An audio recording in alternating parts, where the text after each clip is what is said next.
Balduino presentó inmediatamente su renuncia como rey. Prefirió dejar de ser rey antes que firmar esa ley, porque decía que no podía hacerse cómplice de esa ofensa a la dignidad humana que era la ley del aborto. Les produjo una crisis política enorme.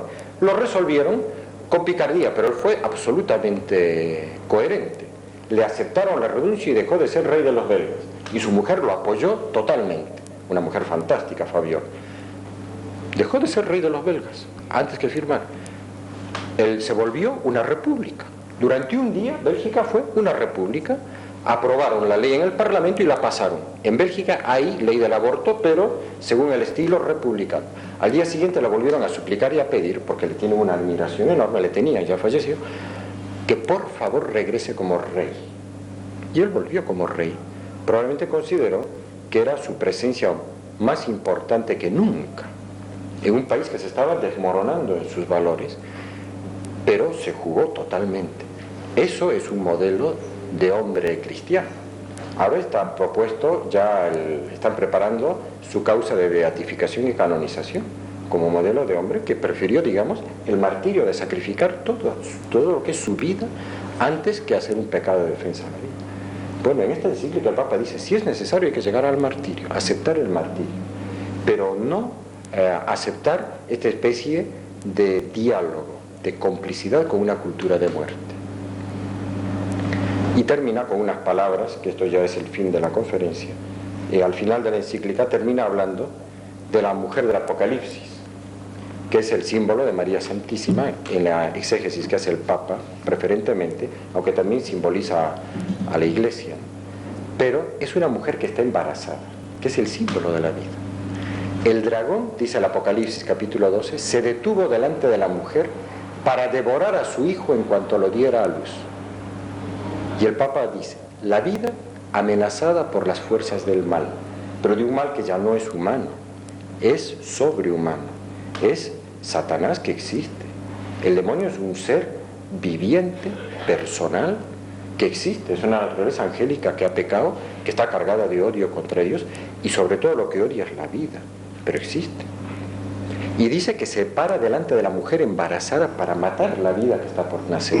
Es todo un símbolo de lo que es la cultura de la muerte. Satanás que quiere matar. Que por cierto hay que tener como una especie de olfato. Porque en el capítulo 8 del Evangelio de San Juan, dice el Señor, en ese diálogo tan fuerte que tuvo con algunos fariseos, que el demonio es homicida desde el principio. Y además es mentiroso y padre de la mentira. De modo que cuando están muy juntas la mentira y el homicidio, hay que inmediatamente discernir la presencia de Satanás que está actuando. Y actualmente, en todos estos temas de la fecundación in vitro, de las grandes reuniones de los organismos internacionales, de los proyectos del Banco Mundial, hay muchísima mentira.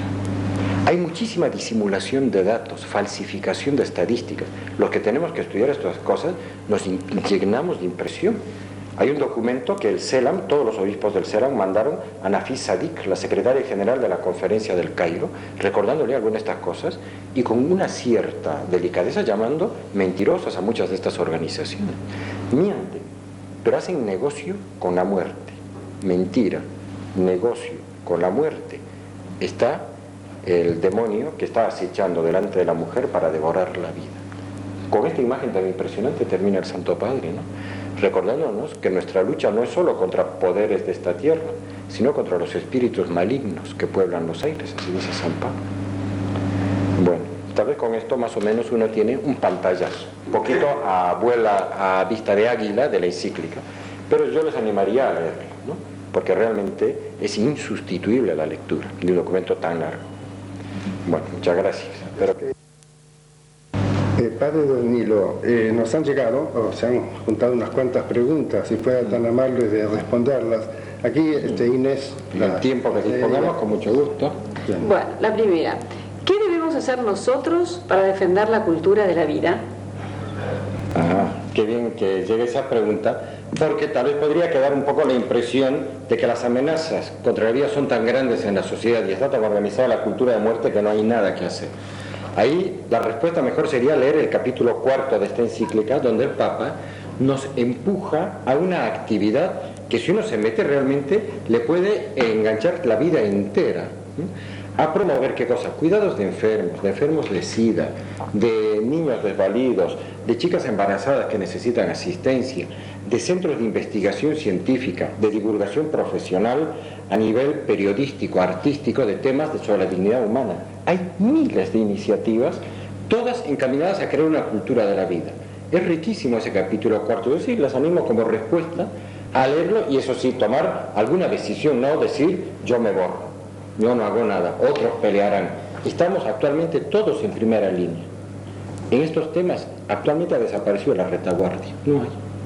O sea, uno tiene ante Dios también que pensar yo qué estoy haciendo, ¿verdad? Pero hay la inspiración en el capítulo 4. Perdón, padre, no sé si busco consuelo o fuerzas para poder amar a un hijo esquizofrénico. Un hijo esquizofrénico es un enfermo crónico, gravemente enfermo, enormemente necesitado de cuidados que a veces pueden volverse agobiantes, carísimos y un poco desesperanzadores porque no hay curación, ¿verdad? Entonces, consuelo, más que consuelo yo diría, tiene que tener el orgullo de la enorme confianza que Dios ha tenido en pensar, esta mujer tiene recursos humanos interiores suficientes para hacer este acto maravilloso que a todo el mundo le hable los ojos sobre lo que es el ser humano. Es un ser humano, una mujer, madre, que es capaz ante esta situación de volcarse, de darse totalmente, incluso durante larguísimos años. Simplemente pedir a Dios, estar en gracia de Dios, eso sí, confesarse, comulgar, rezar con frecuencia, para tener la fuerza de la Santísima Trinidad en el alma. Y luego pedirle a Dios esa capacidad de amar, que va a ver que no necesita consuelo, sentirá dentro del corazón, digamos, como una especie incluso de alegría, de amar de un modo que solo un ser humano puede. ¿Cuál es la posición de la Iglesia sobre los distintos medios de concepción artificial y anticoncepción? ¿Y qué se entiende por paternidad responsable? Son temas amplios. Hay un documento que se llama El don de la vida, que fue publicado no hace mucho por uno de los dicasterios romanos. Y ahí están las grandes respuestas. Pero la doctrina general de la Iglesia es que, por una parte, la anticoncepción es una mentalidad más que una práctica física concreta. Es una mentalidad que piensa, un nuevo hijo es la mayor desgracia que me puede ocurrir, con lo cual hay que utilizar cualquier medio para que no venga.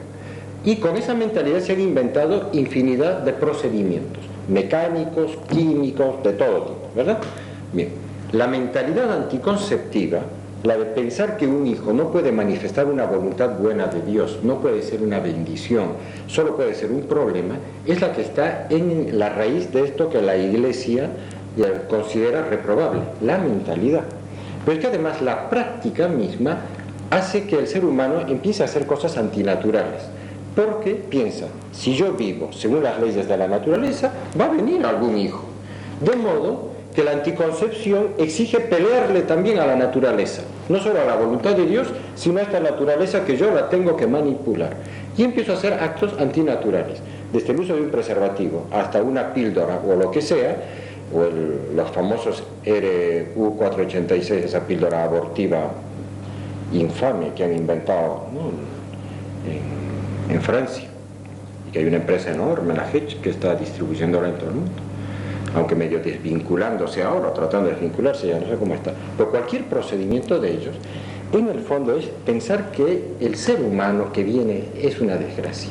Por eso el Papa dice en esta encíclica que es inseparable de la mentalidad anticonceptiva la mentalidad abortiva.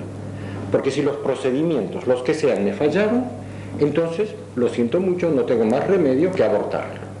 Porque la mentalidad es coherente. En cambio, la expresión paternidad responsable es pensar, yo no tengo por qué, y el Papa lo ha dicho en la entrevista que le hizo a Vittorio Messori, no hay por qué pensar que la Iglesia predica que hay que tener el máximo posible biológico de hijos, nunca lo ha dicho, sino que cada ser humano tiene, en conciencia, con responsabilidad, pensar si a veces no conviene espaciar más los hijos o incluso en algún caso extraordinario no tener más. Pero ¿cómo? Acá también en la encíclica sale, existen métodos naturales de regulación que Dios ha querido que existan dentro de la fisiología de la mujer y del varón y que están muy bien estudiados. Miren, hay un dato que hay muchos médicos que son mentirosos, que lo conocen pero no lo quieren divulgar. En el Journal of Medicine, que es de Nueva Inglaterra, el New England Journal of Medicine, se publicó hace 2 años un artículo que además se vendieron separadas por montones, explicando los resultados de un estudio que hizo la Organización Mundial de la Salud en el Bangladesh y en El Salvador, con 2 grupos de mujeres analfabetas, a las que se les enseñó los métodos naturales de control de la fertilidad, y resultó que aprendieron a conocer su funcionamiento personal tan bien en 4 meses que podían perfectamente espaciar los hijos a voluntad de ellas. Un estudio fantástico que demuestra que no es verdad eso que falla muchísimo, no. Pero es que además no es una maldición que a veces, de vez en cuando falle. ¿Por qué? Porque los cristianos hemos aprendido de Jesucristo a rezar el Padre Nuestro. Y decimos, hágase tu voluntad, le decimos a Dios, así en la tierra como en el cielo. Yo voy a poner los medios humanos, que son muy buenos y muy eficaces, los de control natural. Pero si alguna vez quieres darme un hijo, lo acepto. Eso es paternidad responsable. Yo trato de espaciarlos, pero si vos me quieres dar otro hijo, lo acepto. O sea, uso mi responsabilidad, pero estoy abierto a la vida y amo la voluntad de Dios. Lo normal es que en esa familia se hagan las 2 cosas, la voluntad de los cónyuges y la voluntad de Dios, de un modo sano y además santo. Tan distinta a la mentalidad anticonceptiva, que está indisolublemente unida a la abortiva, y así lo dice el Papa en la encíclica. ¿No? Bueno, no sé, me alargué demasiado en la respuesta, pero... ¿Qué opina sobre la prolongación de la vida artificial de un enfermo que naturalmente se moriría? Bueno, eso es doctrina común ya en la Iglesia, el no al encarnizamiento terapéutico. Entonces, no hay por qué tratar de prolongar la vida contra cualquier fin ya razonable. Dejarlos morir en paz e irse a Dios es lo razonable en algunos casos, en los cuales no se sabe. ¿Por qué alardes de tecnología? A veces por negocio, porque a una clínica que está facturando a la familia unas cuentas fabulosas, les interesa hacer estos alardes de prolongar la vida 3-4 días más, pero pasar unas facturas enormes, porque algún médico vanidoso va a presumir. Y a veces por el sentimentalismo de algunas personas que creen, ¿cómo vamos a dejar a la abuela que se muera hoy si puede vivir 2 días más? Que a veces lo que pasa es que les falta en su horizonte Dios, que le está diciendo igual que a San Ignacio de Antioquía, ¿no? Ven a tu Padre. Ya que hay una persona desesperadamente tratando de que no se vaya a su Padre Dios. Entonces, no al encarnizamiento terapéutico, sí a los cuidados paliativos, a todo lo que sea ayudar a bien morir a una persona. Pero en casos concretos habría que estudiar en detalle cuáles son los límites. Pero en general la respuesta es no encarnizarse en tratar de prolongar sin sentido, ¿no?, una vida que se está yendo a Dios. Lo que sí hay que garantizar es los cuidados espirituales para que se vaya a Dios, claro. Embarazo ectópico. ¿Es moralmente ilícito intervenir sobre el embrión cuando se quiere salvar la vida de la madre? Bueno, intervenir sobre el embrión es una expresión un poquito ambigua. Lo que es intervenir, digamos, en el caso mismo del embarazo ectópico que afecta a ambos, a la madre y al bebito que se está formando. Ese está dejando de ser un problema rápidamente, a Dios gracias, aunque hay médicos que también no se han enterado. Yo que no soy médico, leo y me entero leyendo, que ya se han encontrado procedimientos para poder hacer la transferencia quirúrgica desde el lugar ectópico al útero, porque se ha ido descubriendo que el problema, porque antes no era posible, no enganchaba nuevamente, no se volvía a reimplantar el embrión, pero se ha ido descubriendo que era porque el endometrio había perdido las condiciones para aceptar un embarazo. Pero ahora hay un modo de prepararlo hormonalmente, de modo que en el momento en que se hace la transferencia ya se han conseguido resultados con éxito. De modo que el embarazo ectópico a partir de ahora tiene una perspectiva muy promisoria. De todos modos, ¿qué es lo que se puede hacer? En estos casos, digamos así, en general, lo que se ha dicho siempre es acompañar a la naturaleza. Entonces, no matarlo directamente pensando que la madre va a sufrir en el futuro un daño grave, Si en este momento no está sufriendo el daño grave, no extirparlo, porque eso sería un homicidio directo de un ser humano que se está formando en las trompas. Hay que ver si eso de alguna manera se puede transferir, hay que tratarlo de transferir. Si se pierde en el proceso de tratarlo de salvar, eso ha sido, digamos, involuntario de parte de los actores, ¿verdad? Y solo cuando el caso parece que es de muerte ya, es la naturaleza misma, el proceso que está matando al bebito, digamos. Ahí no es que uno lo mata, ¿no? Pero es hasta donde se pueda acompañar la naturaleza, pero no de un modo arbitrario, a priori, decidir que viva esta o este y que no este o el otro. Primero ver hasta dónde se desarrolla el proceso natural. Y los médicos, bien orientados, cristianos, saben esperar hasta esos límites razonables en los que se ve qué es lo que hay que hacer. Pero actualmente el consejo sería tratarlo de transferir, porque se puede, ya está desarrollada la tecnología. Bueno, esta es la última. ¿Resulta lícito donar o promover la donación de órganos? Sí, el Papa aquí en la encíclica, gracias por la pregunta, porque es una pregunta que está además de mucha actualidad. En la encíclica, en este momento, no sé si la sabría encontrar en su punto exacto para leer las palabras textuales, pero el Santo Padre dice que, por supuesto, un modo de demostrar amor al prójimo está en la donación de órganos. Ayudar a que otro pueda seguir viviendo, incluso salvar la vida gracias a una donación. Pero hay límites, porque siempre hay peros. Hay ciertos órganos que están tan unidos a la dignidad personal y a lo que uno es, que no hacen, digamos, ya lícita esa donación, que son las células germinales, los órganos de reproducción y algunos otros en los cuales más que una donación sería un suicidio. Donar el corazón, que es un órgano único, donar el cerebro, que es un órgano, no tiene sentido. Pero si es de un accidentado ya totalmente desahuciado, que actualmente los médicos ya se han puesto a nivel mundial de acuerdo en qué momento una persona se la puede considerar muerta y sus órganos aprovechables, ¿no? Entonces se puede hacer una donación antes. Lo que no se puede, eso nunca la Iglesia lo va a aceptar, es que el Estado, de un modo totalitario, para facilitar el acceso a los órganos, obligue a que todo ser humano sea un donante automático de órganos. Eso no. Si hay alguna persona que por sus razones personales privadas, en nombre de su legítima libertad, prefiere no donar sus órganos y que no lo usen después de muerto, hay que respetarle su libertad. Pero el Papa dice que es un acto de caridad donar los órganos, de modo que los que lo quieran hacer dentro de los límites éticos pueden, por supuesto, y es muy encomiable que lo hagan.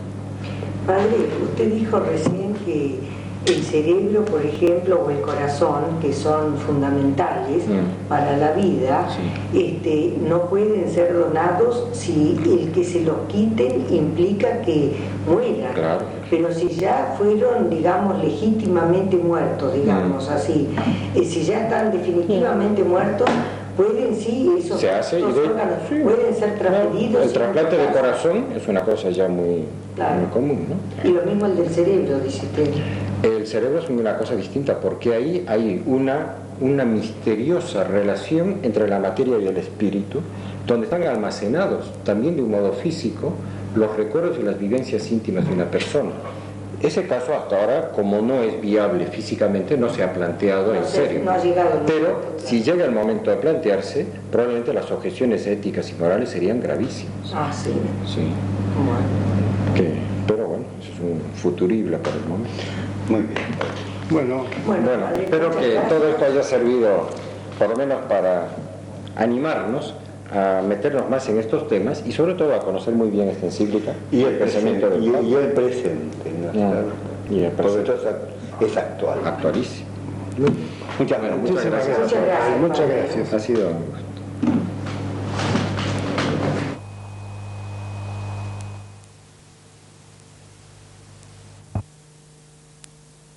Fue una presentación de Galeón, Producciones Radio-Televisivas.